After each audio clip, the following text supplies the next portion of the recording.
Hello, everybody. Welcome to the X Factor with the Crypto Hipster. This is your host, Jamil Hassan, where I bring you crypto and blockchain news from around the world globally. This is episode 7. It is September 30. Before you begin, in a few short weeks, the Litecoin Summit is coming up in Las Vegas, Nevada. And the tickets can be found at litecoin.net/summit. It's going to be an amazing event. I'm a sponsor. I will not be able to shake your hand there, but I am rooting for everybody to have an amazing event. We have a all-star lineup of speakers. It's going to be amazing. And then in November, Block Bali, also sponsoring Block Bali. That is going to be an amazing event in Bali, Indonesia. And I wish I could be there. I heard Bali's beaches are beautiful. This particular conference is inside. It is put on by Black Arrow Conferences, and that's an amazing conference provider for conferences around the world. So hopefully you can. The website there is blockbali.com and register to attend if you can. Be great. So without further ado, we'll kick off the news with 3 global articles first to start off with the week. And this is the week for ending today, September 30, the last day of September. So here we go. Start off. And we're going to go with talking about Bitcoin. And Bitcoin is queuing this up for right now. And let's see how we're going to do here. The Bitcoin profitability for long-term holders has declined to a 4-year low. The decline in profitability for long-term holders has reached a level last seen at the peak of the bear market in 2018. In December 2018, the Bitcoin price was around $3,000. Bitcoin's long-term profitability has declined to levels last seen then, according to data shared by crypto analytic firm Glassnode. BTC holders are selling their tokens at an average loss of 42%. The data from Glassnode indicates that long-term holders of the top crypto, Bitcoin, are selling, and their cost basis is $32,000. So right now the price is $19,000. So a substantial loss per Bitcoin. This is a long-term hold, ladies and gentlemen. All prices of every instrument goes down during a global recession, which I believe we're in right now. And just take a look at what they're doing in the UK this past week. But let me know your thoughts. I'd like to know what you think. Are we in a global recession? Are we in crypto winter 2.0? Are we in global economic shutdown mode? Where are we at? And what instruments do you think are looking attractive right now? If it's not Bitcoin, if it's something else, let us know your thoughts. Okay, so the next one is I want to talk about is central banks. In a recent article on Cointelegraph, it says central banks can push DeFi into the mainstream, according to a Swiss National Bank official. And what they say the Swiss official says is that central bank digital currencies can work well with decentralized finance protocols, DeFi, and they have a lot of potential to boost DeFi adoption.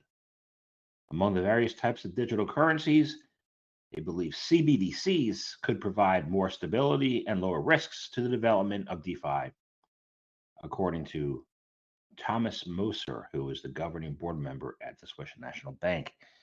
A lot of talk about CBDCs, and there are benefits, and there are drawbacks. And a lot of people are against them because of the drawbacks. And they believe that CBDCs will cause more surveillance, more tracking by the government. And the whole point of Bitcoin and crypto is so people can transact without the need for a middleman. So, what are your thoughts on since they seem like polar opposites, right? CBDCs and DeFi. Um, where is the middle ground that's attractive and beneficial to both? And that's a question that we need to really explore. Next will be this the Binance. We're talking about Binance here, which is a global exchange. Binance Global Law Enforcement Training Program is official now. After a year of training activities, it's a program. Um, Binance has announced the existence of it. Um, and the program could be considered retroactive since the company's investigations team was looking into it for a year. But um, the investigations team said that the workshops have been, really beneficial, and they've occurred in countries like Argentina, Brazil, Canada, France, Germany, Israel, Netherlands, Philippines, Sweden, South Korea, and the UK. Not yet in the US, but the workshops are intended to help law enforcement detect and prosecute financial and cyber crimes. So it's good to see that Binance, a crypto exchange, is taking the lead in the crypto space, and not perhaps an overstepping outside authority, um, or somebody who thinks they're authority. So moving right along, we will stay in the United States and say the judge in the SEC case, the SEC versus Ripple case, orders the SEC to turn the Hinman documents over to Ripple Labs after many, many months of disputes. Ripple Labs would probably consider this a victory. It's a victory, short term though. In its continuing legal battle with the U.S. Securities and Exchange Commission, a U.S. District Court judge on September 29, Analisa Torres, ruled to release the documents written by former SEC Corp Finance Division Director William Hinman. The documents relate to the speech he delivered at the Yahoo Finance All Markets Summit in June 2018. Hinman stated in his speech that Ether was not a security. Ripple Labs considered the speech a key piece of evidence the case the SEC has brought against it, alleging that sales of Ripple's XRP violated U.S. securities laws. Though time has yet to tell whether the language used in the speech will be as meaningful as the company suggests. The circumstances surrounding the speech and Hinman's actions leading up to it are a source of considerable confusion. And in that statement, he said that Ether was not a security. 2 weeks ago, Gary Gensler said that Ether is a security and under U.S. jurisdiction, and Gary, it's not. So, the SEC has been known since I've been in the space to waffle a lot, to go back and forth, to confuse people. It's very good to see that there will be some black and white here instead of confusion, and so the case can move forward. And we in the crypto space should all be rooting for XRP, for Ripple.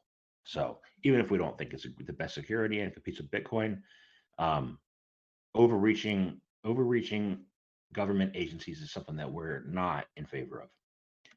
So next,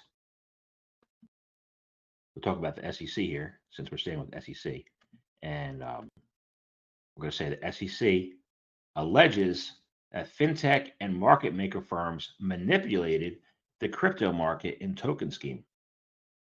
So the US SEC has announced charges against Hydrogen Technology Corporation and its market maker Moonwalkers Trading Limited, related to allegedly perpetrating a scheme to manipulate the trading volume and price of Hydro tokens. Yeah, I've been in crypto for 5 years and I haven't had any Hydro tokens. But let's see. In a September 28 announcement, the SEC said former Hydrogen CEO Michael Ross Kane hired Moonwalkers and its CEO Tyler Ostern to create the false appearance of robust market activity following the distribution of Hydro tokens through an airdrop, bounty programs, and direct sales in 2018. Kane then had Moonwalkers sell the tokens in artificially inflated market, for more than $2 million in profit on behalf of hydrogen. Wow. Um, okay. So what do you think? You think it's okay to come in after the fact and then say, okay, you violated a law that didn't exist? Um, or there should be proactive laws written ahead of time that certain jurisdictions and entities need to comply with. What are your thoughts? Let us know. All right, we're gonna get out of the U.S. here because a lot of places around the world are doing some awesome things in crypto. Switzerland, central banks can push DeFi in the mainstream. We talked about that. Let's talk about that a little bit more. They're saying unlike Tether or USD coin, which are stable coins, a CBDC would entail lower risks for DeFi than a redeemable stablecoin because central bank money does not entail counterparty risk. So algorithmic stablecoins would also not entail counterparty risk. But we've seen really bad activity or unfortunate activity with algorithmic stablecoins, especially with Terra Luna, which caused a ripple effect throughout the whole entire market. So, but if there is any jurisdiction that can come up with useful case for either one for working together, it is Switzerland. They are an advanced nation as far as crypto regulations and insight and foresight. So let's focus more on that. And moving right along to a neighboring country, France. Crypto.com scores fresh regulatory approval in France. The Singapore-based platform, I didn't know it was Singapore-based. That's interesting. Crypto.com scored a major regulatory approval in France. The digital asset platform was approved to register as a digital asset service provider, a DASP, by the stock market regulator, Autorité des Marchés Financiers. I never took French in school, so I'm not that good at it, but let me know how I butchered it. The approval was granted after the platform received clearance from the Autorité de Contrôle Prudentiel et de Resolution, ACPR. I probably butchered that worse than the other one. The financial regulatory in the country. The regulatory approval will help the digital asset platform offer a suite of products and services in compliance with local regulations and to customers in France. The platform hopes to bank on the latest approval for expanding its services in Europe. Congratulations, Crypto.com. That's great news. Awesome. Let's go to Asia. Let's go to a country that I haven't talked about too much, Vietnam. It's a beautiful country. I've been there. Vietnam's crypto adoption factors driving growth in Southeast Asia. The Southeast Asian nation of Vietnam now ranks among the top nations adopting cryptocurrencies. The country ranked first on Chainalysis Global Crypto Adoption Index for 2 years in a row. Chainalysis research took into account population adjusted adoption in crypto platforms ranging from centralized exchanges to peer to peer payment networks. Web traffic to major crypto networks was analyzed to determine countries with the highest interest and adoption percentages. Vietnam's high adoption rate, they say, is a puzzling phenomenon. And the questions are why the adoption is so high. And some reasons include there's no cryptocurrency taxes. Okay. They have a huge unbanked population. There are a lot of remittances to the country. And there's a rising popularity of GameFi, which is the crypto gaming, as well as a hedge against inflation. I've been to Vietnam. It's really a two-pronged country. Like Hanoi is very different than Saigon. And that duality might have a role to play here as well. So looking forward to seeing what happens next year. So move on from Vietnam to Australia. It says lack of qualified people without more Web3 education. It says academics. Australian blockchain academics and educators have called for more robust Web3 education in schools, preparing students for a world that will be dominated by blockchain technology. Huxley Peckham, head trainer for the Blockchain Academy International, said that there are very few qualified people in the blockchain industry, but there is big demand for qualified people, noting that worldwide there are at least 60 different industries using blockchain technology. Um, the Blockchain Academy founder, Tim Bowman, and Peckham said it was time to rapidly expand blockchain education in schools in order to prepare for a shift in the world economy. They believe blockchain education system is important as it will allow the next generation of strategists and consultants to come out with a real grip in this industry. Hmm. What do you think? There are a lot of people who claim to know a lot of things who never worked. There are a lot of people who worked a long time who were considered not crypto native, so they can't get a role. There is a medium place, and it is a need um, to have qualified, educated, and experienced people working in crypto and blockchain. And then so that the really tech savvy, the ones who grew up with technology, can, not only apply what they know, but also learn strategy and management and leadership and all that. So, but let me know your thoughts. You know, so we are going to move into the Middle East and Africa. We're going to start with Africa. We're going to go to Ghana. Ghana is set to catch up to Nigeria and Kenya in terms of crypto adoption, according to a chain analysis study. As emerging markets take the lead in crypto adoption, Ghana, it's in West Africa, may soon be able to catch up with other African countries regarding cryptocurrency use.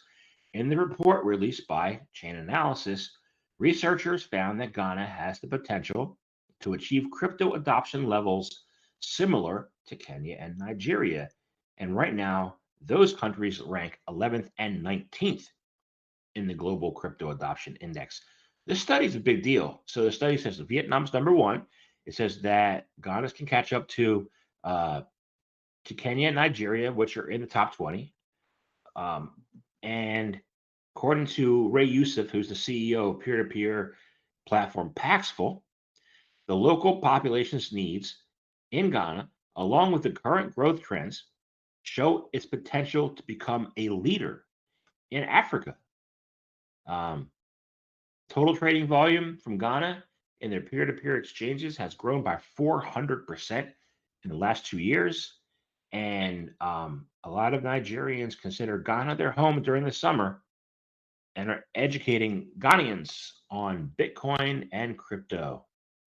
That's good news. Stellar news. So we're going to go and we're going to finish off in the Middle East, and we're going to talk about Kazakhstan. The stands haven't been a really happy place over the past decade, but Kazakhstan is ready to legalize crypto. Why? Because Russians are flocking into the country. Why? Because they're getting out of there.